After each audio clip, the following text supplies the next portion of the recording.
A secret marriage is exposed, leading to an explosive reaction from the millionaire's wife that sets the stage for an unforgettable twist. And if you cherish your family and love videos like this, subscribe to our channel to have 10 years of luck in your life. The New York winter of 1962 cast long shadows through the Harrington mansion's library windows. Thomas Harrington, 45, stood near his mahogany desk, watching Angela Miller, 32, organize books on the upper shelves. Their usual comfortable silence felt different that evening, charged with unspoken words. "Angela, could you help me find the Hemingway collection?" Thomas asked, his voice steady despite his racing heart. As she descended the ladder, their eyes met. 10 years of working together had built a foundation of trust and understanding, but recent months had shifted their dynamic. "Third shelf from the bottom, Mr. Harrington," Angela replied, her fingers brushing against the leather-bound spines. The contact was brief when their hands met, reaching for the same book, but it sparked something neither could ignore. Thomas cleared his throat. "After all these years, I think it's time you called me Thomas." His words carried weight beyond the simple request. Angela's hand trembled slightly as she withdrew it. "That wouldn't be appropriate," she said, but her tone lacked conviction. The distinction between employer and employee had been blurring for months. "Nothing about this is appropriate," Thomas responded, taking a step closer. "But I can't pretend anymore. These feelings, they're real, Angela." The confession hung in the air. Angela's response came in a whisper. "We could lose everything." "Or gain everything," Thomas countered, reaching for her hand. 2 weeks later, they stood in Central Park's conservatory garden. The early morning mist provided cover as Thomas's longtime friend and lawyer, James Patterson, witnessed their exchange of vows. Angela wore a simple blue dress, Thomas a dark suit without fanfare. The ceremony lasted 10 minutes, marked by honest words rather than elaborate promises. "Thomas, take you, His voice carried certainty despite the weight of what they were doing. Angela's responses were clear, unwavering. They signed the marriage certificate with steady hands, aware that this document could either protect or destroy them. James tucked the certificate into his briefcase with a solemn nod. "I'll file this discreetly. Congratulations, both of you." He departed quickly, leaving the newlyweds in their momentary bubble of joy. That evening, Thomas returned home alone. They'd agreed Angela would continue her normal routine to avoid suspicion. Elizabeth Harrington waited in the foyer, her social smile firmly in place, but her eyes sharp with scrutiny. "Late meeting?" she asked, noting his slightly disheveled appearance. "Investment review with James," Thomas replied, the half-truth bitter on his tongue. Elizabeth's perfectly manicured fingers tapped against her glass of bourbon. "You've been having a lot of those lately," she observed, her tone deceptively light. "And Angela seems different. More confident, perhaps?" Thomas maintained his composure, years of business negotiations serving him well. "She's been taking night classes. Self-improvement is admirable in our staff, wouldn't you say?" Elizabeth's smile didn't reach her eyes. "Indeed, though some might forget their place in the process." She turned away, her heels clicking sharply against the marble floor. "Don't forget we have the Hendersons' gala next week. Your presence is expected." The threat in her words was subtle but clear. Thomas watched her disappear up the grand staircase, aware that their carefully constructed plan might be more fragile than they'd imagined. In his pocket, he touched the simple gold band he couldn't wear yet, feeling the weight of their secret pressing down on him. Angela, meanwhile, prepared the evening tea service in the kitchen, her own ring hidden beneath her uniform gloves. Their eyes met briefly as she served, 1,000 words passing in silence.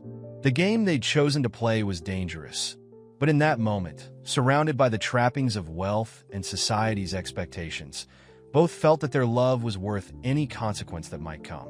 The morning light filtered through the study's heavy curtains as Elizabeth slammed a newspaper onto Thomas's desk. Her hands shook with barely contained rage, her diamond rings catching the light like shards of ice. "Explain this," she demanded, pointing to a small announcement in the public records section. Though the notice was deliberately vague, Thomas recognized James's careful phrasing of the marriage filing. His stomach tightened, but his face remained impassive. What exactly needs explaining? He asked, buying time as he scanned the words he'd hoped wouldn't be discovered so soon. Elizabeth's laugh was sharp, brittle. Don't insult my intelligence, Thomas. I've watched you for months. The late meetings, the whispered conversations, the way you look at her. She spat the last word like poison. Your maid? Really?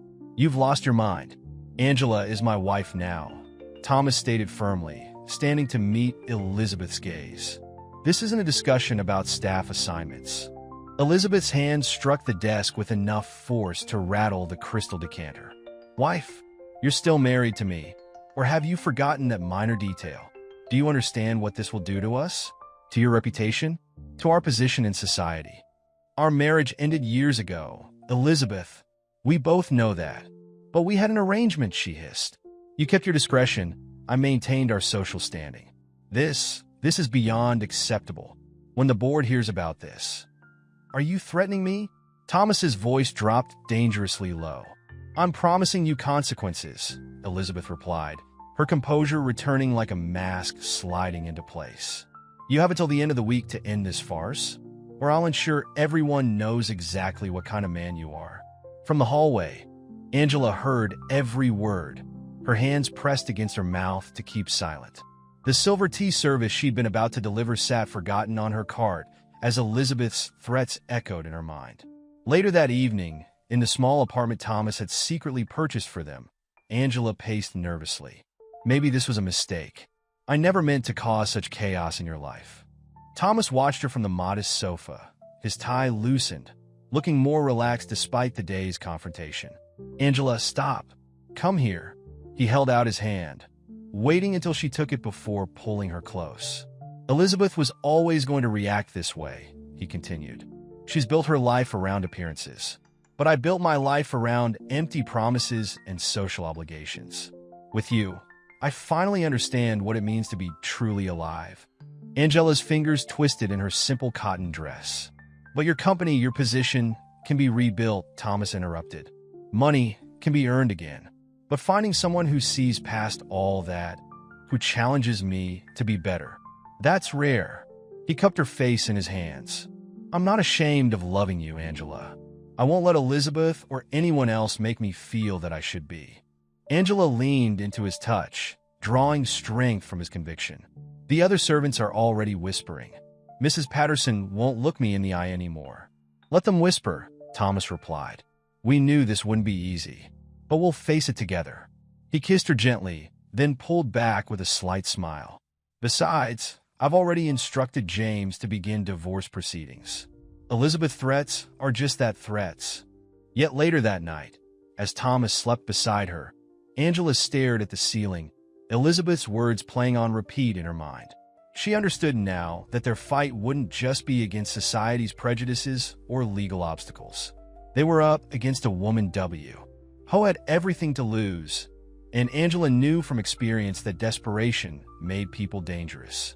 She turned to watch Thomas sleeping, his face peaceful despite the storm brewing around them. Angela had spent years serving people like Elizabeth, learning their ways, understanding their power. Now, she would need to learn how to fight them, not just for her love, but for her survival in a world that would see her as nothing more than an interloper who dared to reach above her station. Elizabeth moved through the mansion like a shadow, her presence making the staff increasingly uncomfortable. She cornered Martha, the elderly cook who had served the household for 20 years, in the kitchen during the quiet afternoon hours. Tell me about Angela's background, Elizabeth demanded, her voice honey-sweet, but her eyes cold. Surely in all these years, she must have shared something about her family, her past. Martha wiped her hands nervously on her apron. Miss Angela's always been private, ma'am. Keeps to herself mostly. Does her work well. But surely you've noticed changes? Elizabeth pressed, casually examining her manicured nails. New clothes, perhaps? Unexplained absences? I wouldn't want to speak out of turn, ma'am, Martha replied, but her hesitation told Elizabeth everything she needed to know. The staff knew more than they were saying. Elizabeth's investigation continued throughout the week. She questioned the gardener about Angela's comings and goings, the chauffeur about any unusual trips, and even the weekend maid about changes in Angela's bedroom.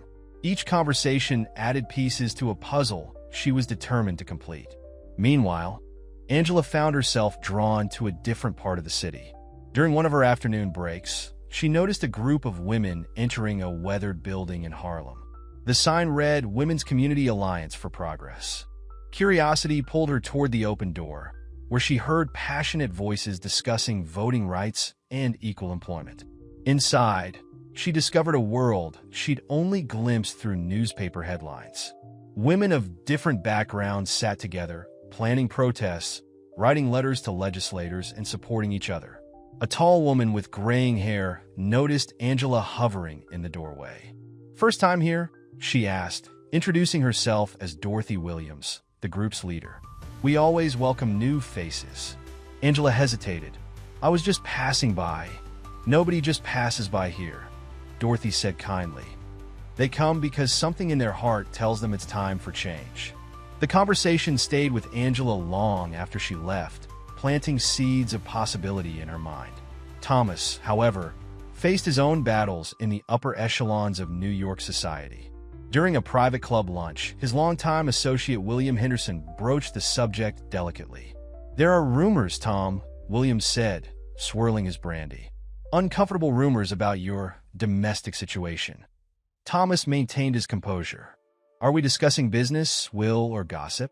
They're one and the same in our world. You know that." William leaned forward. "The merger with Richardson Industries, they're conservative people. Traditional. If these rumors reach them, my personal life is my own," Thomas replied firmly.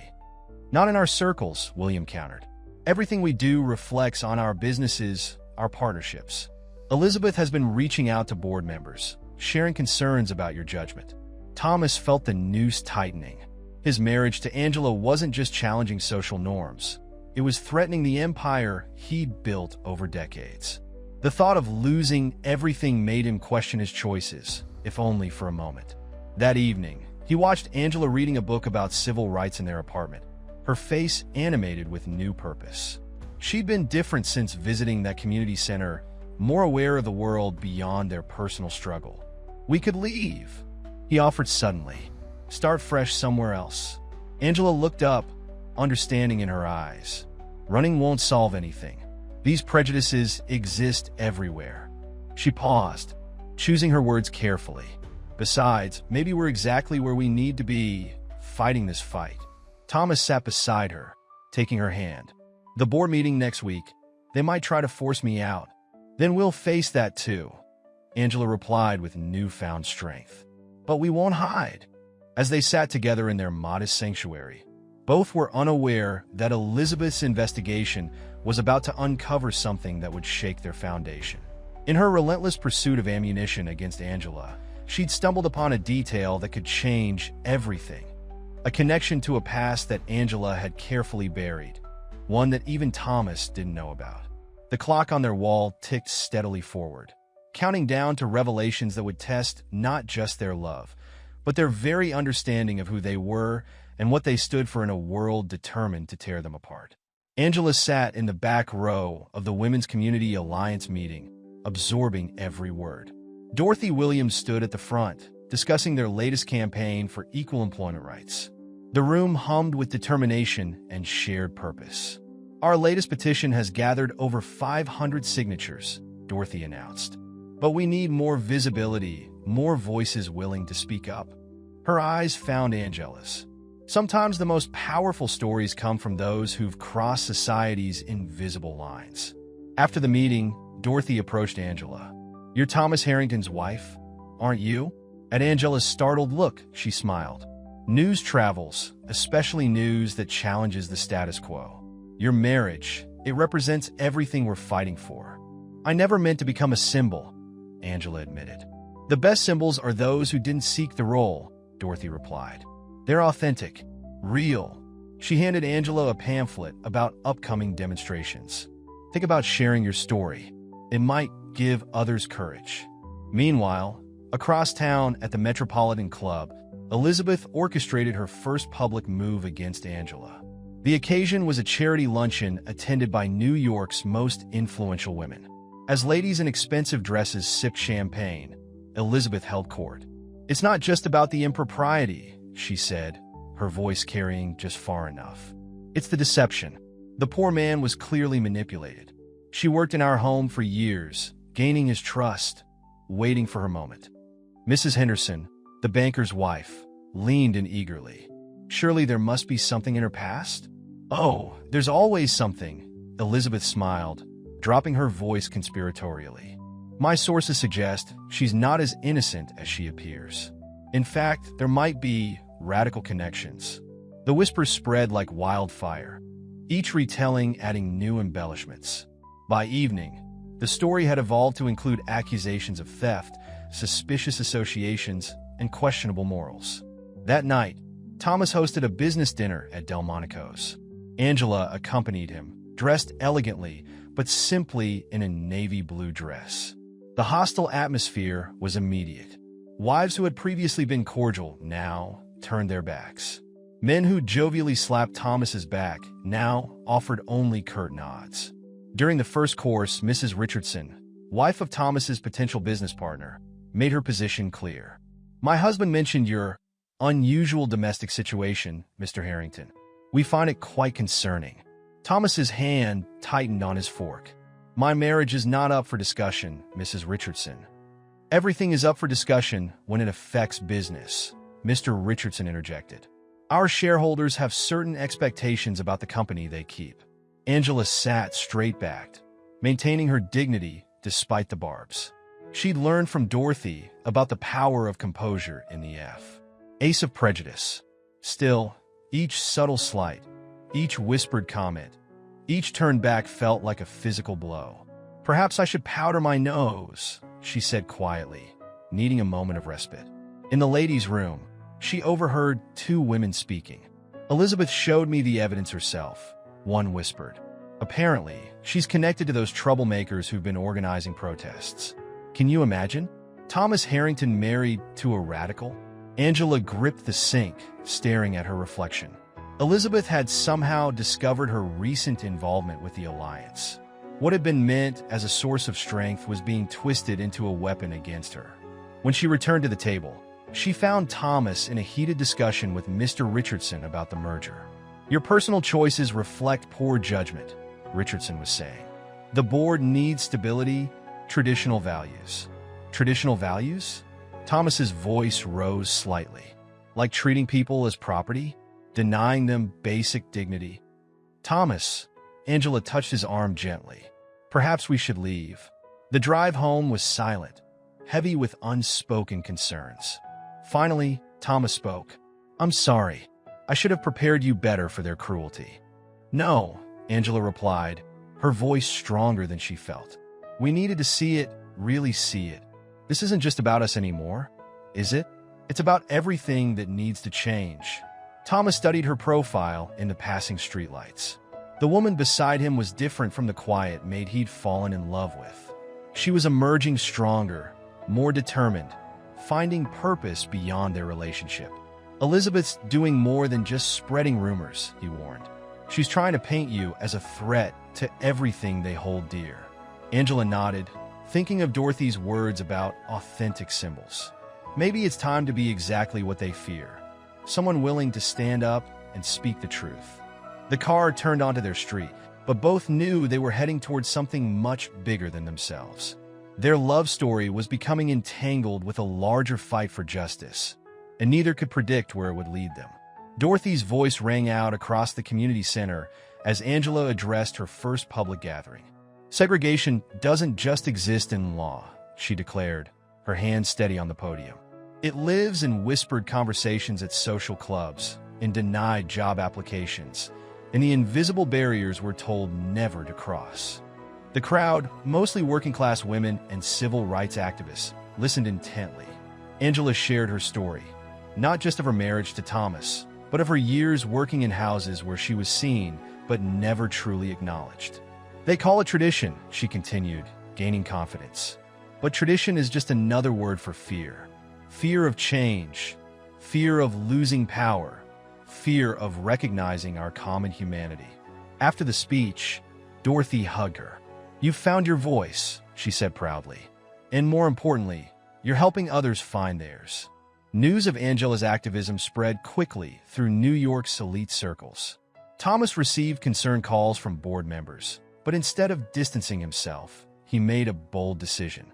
He began declining invitations to social events where Angela wasn't welcome, choosing instead to attend community meetings and support her growing involvement in the civil rights movement. Elizabeth watched these developments with calculating eyes. During a private lunch with her lawyer, she outlined her concerns. "He's not just embarrassing himself anymore," she stated coldly.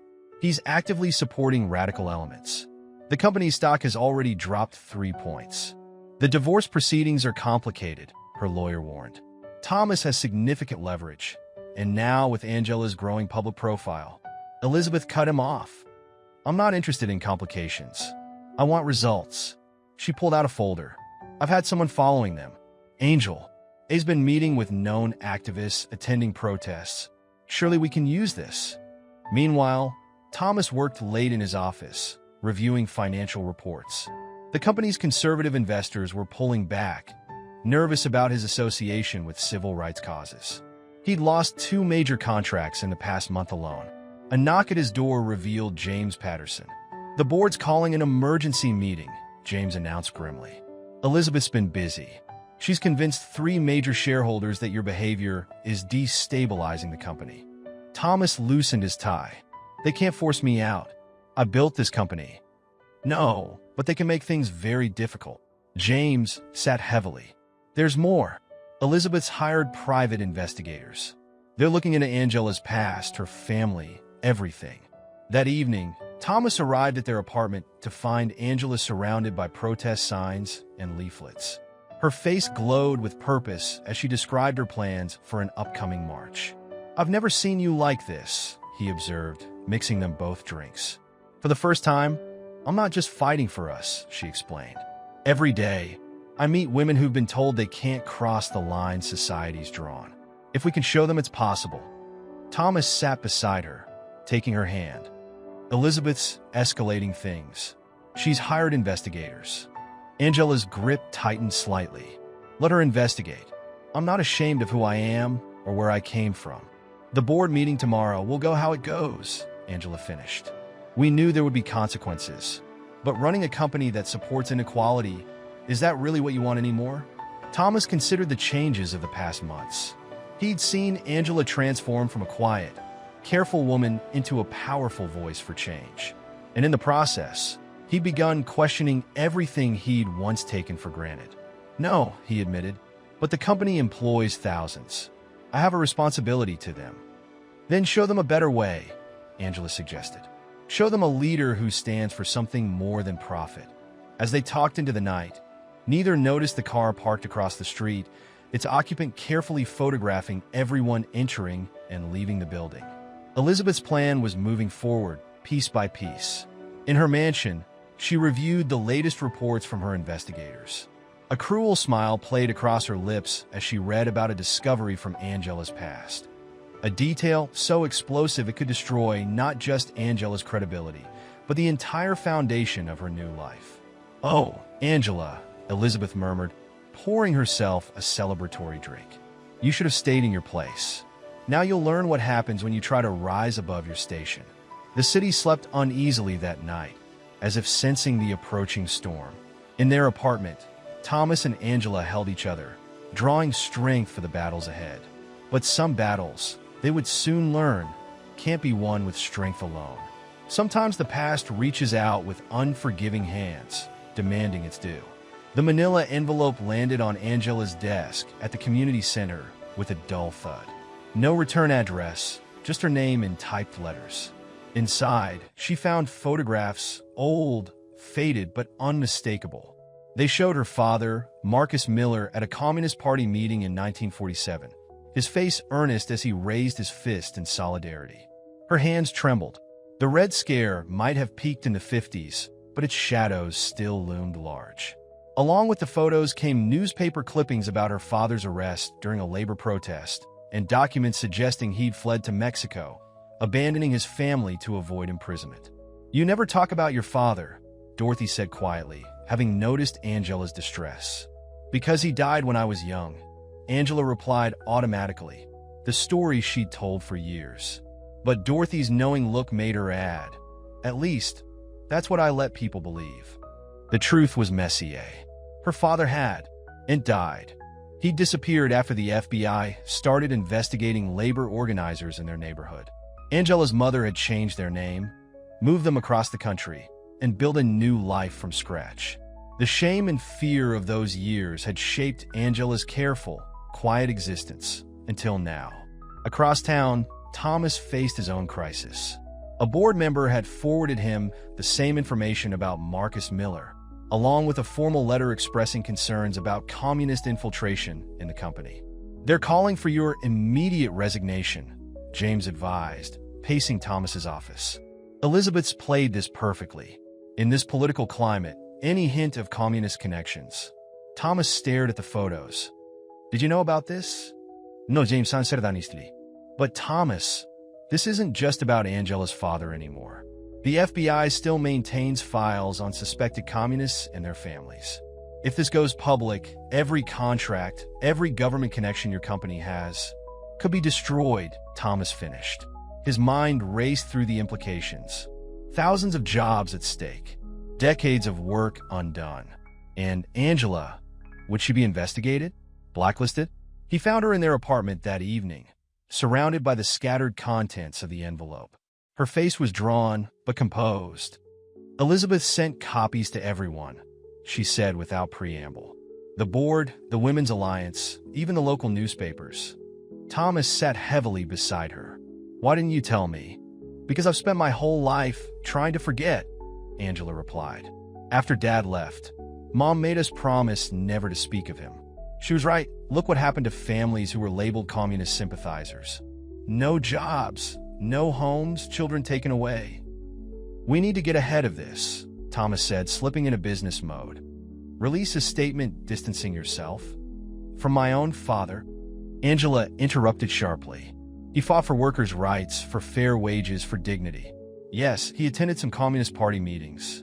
Back then, they were the only ones who seemed to care about working people's struggles. He wasn't perfect, but he believed in something." Thomas ran a hand through his hair. "Angela, you don't understand. The board's demanding my resignation. The company's stock is plummeting. Everything I've built is built on a system that crushes people like my father," Angela finished quietly. "Maybe that's why we found each other, Thomas. Because deep down, you knew something needed to change." Their conversation was interrupted by a call from James. Elizabeth had scheduled a press conference for the following morning. She planned to publicly denounce Angela as a communist infiltrator who had seduced Thomas as part of a larger plot to undermine American businesses.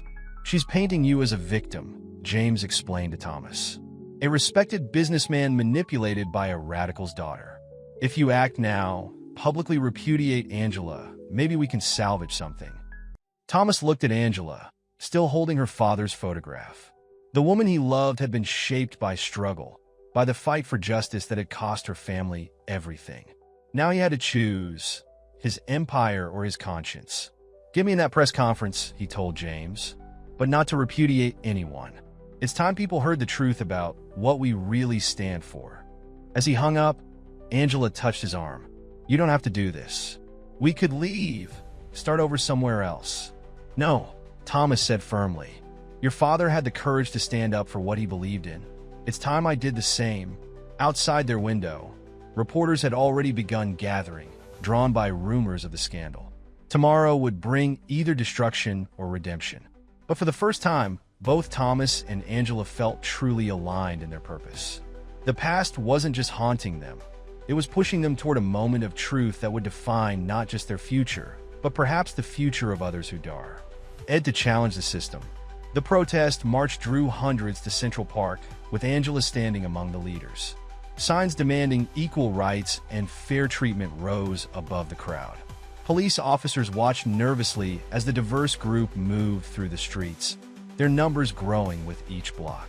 "Remember, we remain peaceful," Dorothy instructed through a megaphone. "Our strength is in our dignity." Angela led a chant about justice and unity, her voice carrying across the crowd. But from the corner of her eye, she noticed men in dark suits photographing participants. The FBI's presence was unmistakable, a reminder of her father's fate. Halfway through the march, Elizabeth made her calculated appearance. She emerged from her limousine, flanked by reporters, directly in the protesters' path. "Mrs. Miller," Elizabeth called out, her voice carrying. The use of Angela's maiden name was deliberate. "Or should I say Miss Miller? Since your marriage to my husband isn't exactly legal, is it?" The crowd hushed. Angela stepped forward, conscious of the cameras clicking around them. "Marriage laws that discriminate are unjust laws," Angela responded clearly. "Just like the laws that kept my father from fighting for workers' rights." Elizabeth's smile turned predatory. "Ah, yes, your father. Marcus Miller, the communist who abandoned his family. Tell me, did Thomas know he was marrying into a family of radicals? Or was that part of your plan?" "My father fought for people who couldn't fight for themselves," Angela replied, her voice steady. "Just like we're doing now." "You're fighting for attention," Elizabeth snapped, "using my husband's name and money to promote dangerous ideas. But I have proof of exactly who and what you are." She gestured to one of her assistants, who began distributing folders to the reporters. Inside were not just the photos of Marcus Miller, but fabricated documents suggesting Angela had been part of subversive groups, that she deliberately infiltrated the Harrington household. The reporters swarmed, shouting questions. Camera flashes created a strobe effect as Angela stood her ground. "Is it true you're a communist agent? Did you seduce Thomas Harrington as part of a larger plot? Are these protests communist organized?" Dorothy pushed through the crowd, trying to reach Angela, but the press had formed a barrier. Police began moving in, citing concerns about public safety. Thomas, watching the scene unfold on a television in his office, felt his chest tighten. The company's stock was in freefall. Board members were calling for emergency meetings. But seeing Angela stand dignified amidst the chaos, he knew what he had to do. "Get the car," he ordered his driver. James grabbed his arm. "Thomas, don't. The board is meeting in an hour. If you show up at that protest now, then what?" Thomas challenged. "They'll fire me? Take my company? Some things matter more." He arrived at the protest just as the situation was deteriorating. Elizabeth was orchestrating a perfect media circus, playing to every fear and prejudice of the era. But when Thomas pushed through the crowd toward Angela, the reporters fell silent. "My wife," he announced clearly, taking Angela's hand, "is not a communist. She's a brave woman who's shown me what real courage looks like." Elizabeth's composure cracked. "She's using you, Thomas? Her whole family are radicals, troublemakers. Her family," Thomas interrupted, "fought for basic human dignity. Something you wouldn't understand, Elizabeth." "You're throwing everything away," Elizabeth hissed. "For what?" "Some misguided crusade. No tomas replay. For justice. For change. For love." The photographers captured the moment. Thomas and Angela standing united, Elizabeth's mask of control finally slipping, the protesters gathering behind them in support. It would become an iconic image of the civil rights movement. But even as reporters scrambled to reframe their stories, Elizabeth's eyes held a dangerous gleam. She still had one card to play, a truth about Thomas himself that would shake everything to its core. As the crowd began dispersing, she approached them one last time. "Enjoy your moment of glory," she whispered. "Tomorrow, everyone will know exactly who Thomas Harrington really is. And, darling," she added to Thomas, "your father would be so disappointed in how you've used his name." Thomas's face paled slightly. Elizabeth's words held a threat he'd never imagined she'd dare to make.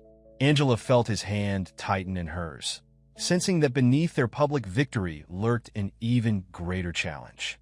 The sun was setting over Manhattan, casting long shadows across the park. They had won the day's battle, but Elizabeth's parting words hung in the air like storm clouds gathering. Tomorrow would bring new revelations, new challenges to face.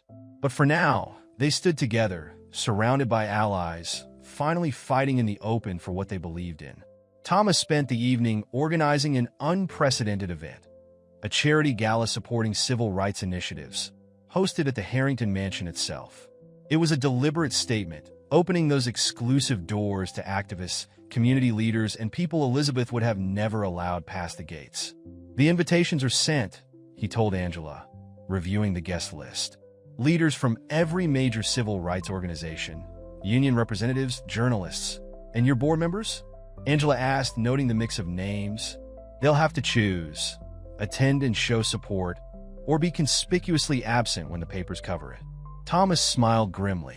Either way, they make a statement. But as they planned, James burst into Thomas's study, his face grave. We have a problem. Harrison Cooper is pulling his investment. Harrison Cooper wasn't just any investor. He owned significant shares in multiple Harrington enterprises. More importantly, he was notorious for his segregationist views and connections to organizations opposing civil rights. He's not just pulling out, James continued. He's threatening to reveal something about your father's business practices in the 30s. Something about discriminatory lending policies. Thomas's jaw tightened. My father's past isn't my present. No, Angela interjected softly, but it's part of what brought us here, isn't it? The system that benefited your family hurt families like mine. The weight of this truth hung heavy in the room. Thomas had inherited not just wealth, but the complex moral legacy that came with it. Meanwhile, Angela had her own confrontation to face. She requested a private meeting with Elizabeth, choosing neutral ground at the Plaza Hotel's tea room. Elizabeth arrived precisely on time, perfectly composed. How brave of you.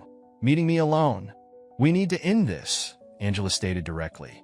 Not for me, not for Thomas, but for everything this fight represents. Oh, darling, Elizabeth's smile was cold. You still think this is about you? About your little romance with Thomas?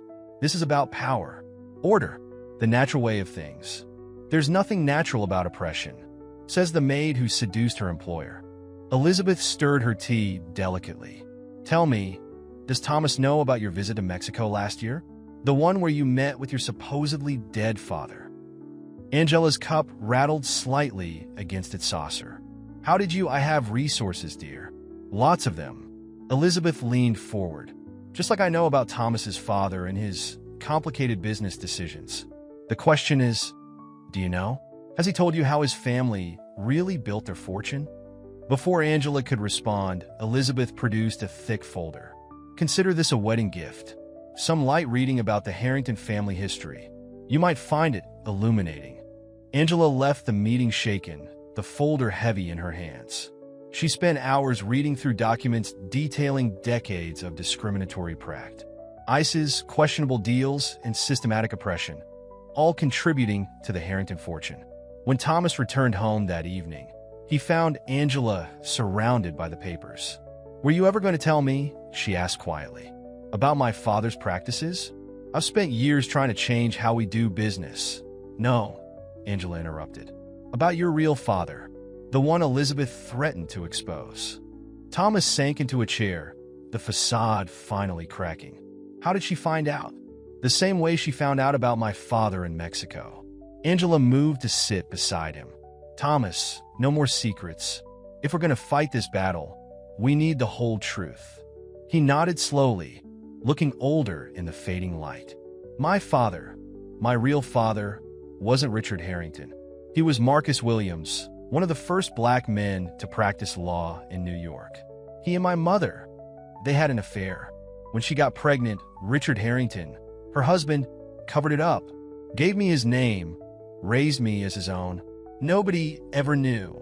Angela sat in stunned silence, the pieces falling into place. That's why you were different. Why you saw me as more than just a maid. Maybe, Thomas admitted. Or maybe I just fell in love with an extraordinary woman who showed me what courage really looks like. The gala was 2 days away. Elizabeth knew Thomas's secret. Cooper was threatening to expose the family's past.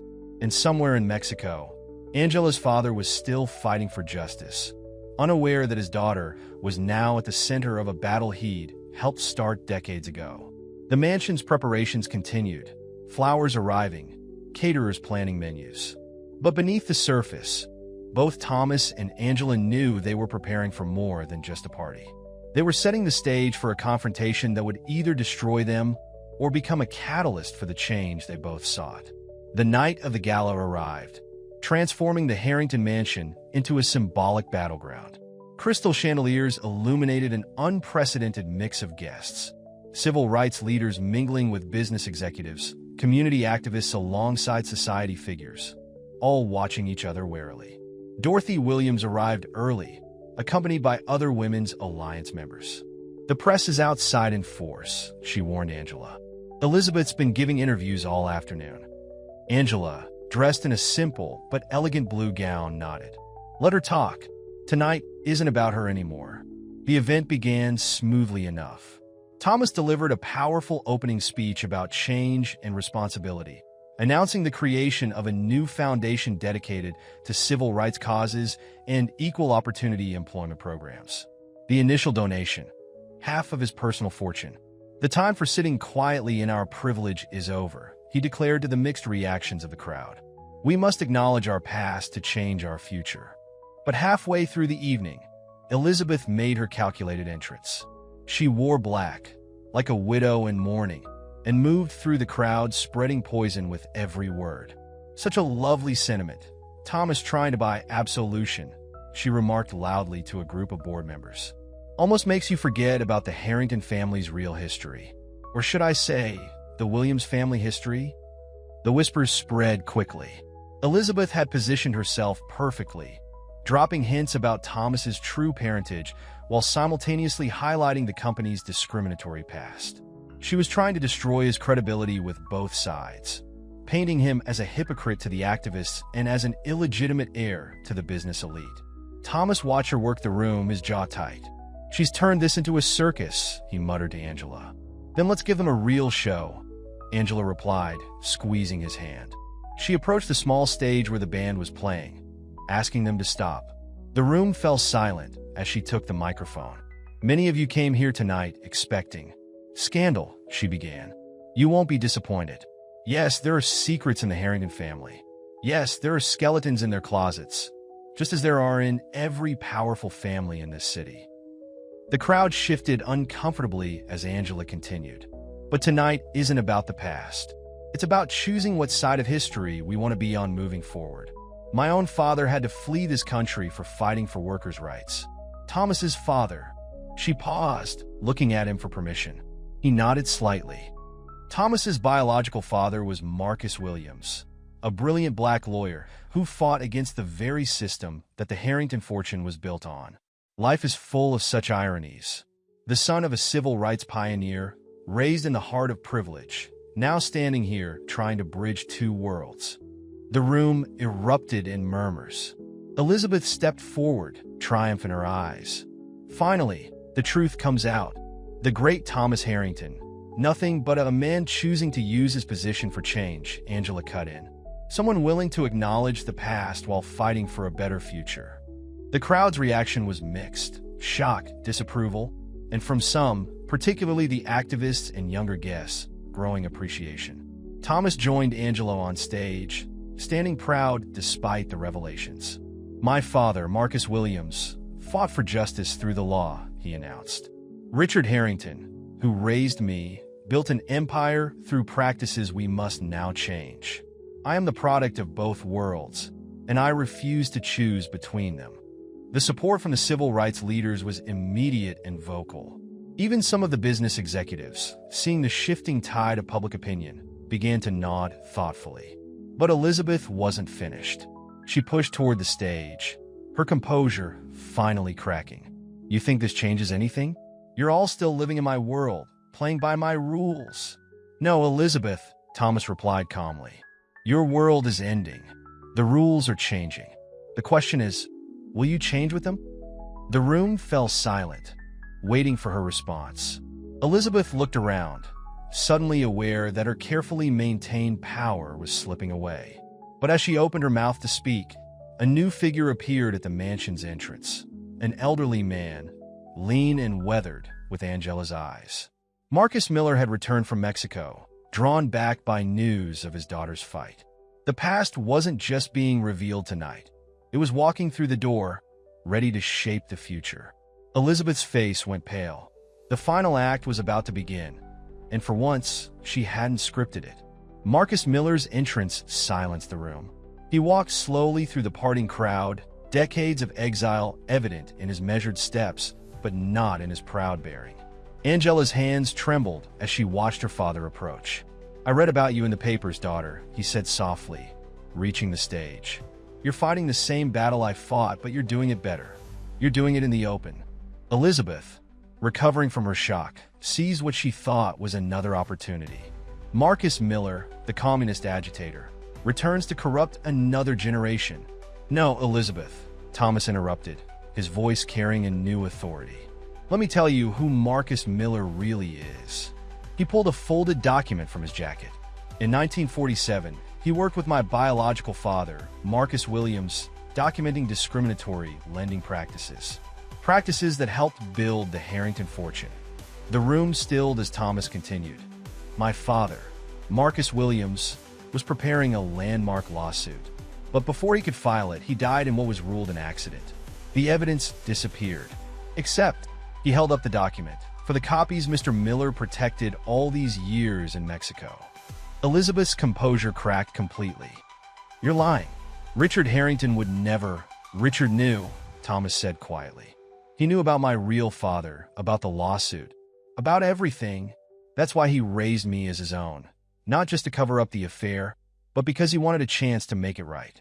In his final years, he told me the truth and asked me to do what he couldn't, change the system from within." Angela took her father's hand, understanding flooding through her. "That's why you came to work at the mansion," Marcus said. "You felt drawn to it, didn't you? Something about the house, about Thomas. Life is a way of bringing things full circle." Dorothy Williams spoke up from the crowd. "The children of two men who fought for justice, finding each other, continuing their father's work." Elizabeth laughed bitterly. "How convenient. A perfect little story of redemption. But the board won't stand for this. The shareholders have already voted." James Patterson stepped forward, holding up another document. "Emergency session this afternoon. Thomas retains control of the company, with a mandate for modernization and equal opportunity employment." "Impossible," Elizabeth whispered. "The world is changing, Elizabeth," Thomas said. "You can change with it, or you can step aside, but you can't stop it." The revelation of Thomas's true parentage, rather than destroying him, had transformed the night into something powerful, a moment of genuine reconciliation and commitment to change. Business leaders who had come expecting scandal found themselves drawn into discussions about practical reforms. Civil rights activists who had been prepared for confrontation discovered potential allies. Marcus Miller addressed the crowd, his voice strong despite his years. "I left this country believing the only way to fight injustice was from the outside.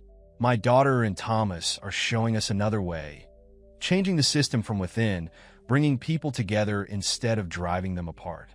Elizabeth stood alone now, her weapons of secrets and scandal rendered powerless. The carefully maintained social order she had defended was crumbling around her, replaced by something new and uncertain, but filled with possibility. "The divorce papers are ready," Thomas told her quietly, "along with a fair settlement. Your choice. Sign them and be part of the change, or fight and be remembered as the last defender of a dying prejudice." In the end, Elizabeth's signature on the divorce papers was as much a symbol as everything else that night. The old order giving way to the new, not through violence or revolution, but through the quieter courage of people choosing to do what was right. The gala evolved into something more than a charity event. It became a beginning, with business leaders and civil rights activists forming committees, making commitments, starting the hard work of real change. Thomas and Angela moved through the crowd together, no longer a scandal, but a symbol of the future they were all working toward. Later that night, in a quiet moment, Angela found herself between her father and her husband. "What happens now?" she asked them both. Marcus smiled. "Now, daughter, we build something new, something your children can be proud of." "Our children," Thomas added, taking her hand, "will grow up in a different world than we did. Not a perfect one, maybe, but a better one. One worth fighting for." The Manhattan skyline glittered beyond the mansion's windows. The same city, but somehow changed, just as they all were. The battle wasn't over. Real change never comes easily or quickly. But that night, in that house, they had proved that love could bridge the deepest divides, that the past could be faced without being repeated, and that the future belonged to those brave enough to imagine it differently. Elizabeth's car pulled away from the mansion for the last time, carrying with it an era that was ending. Inside, the work of building something new was already beginning, guided by the unlikely love story of a maid and a millionaire who had dared to imagine a world beyond the boundaries others had drawn for them. The end was really just another beginning,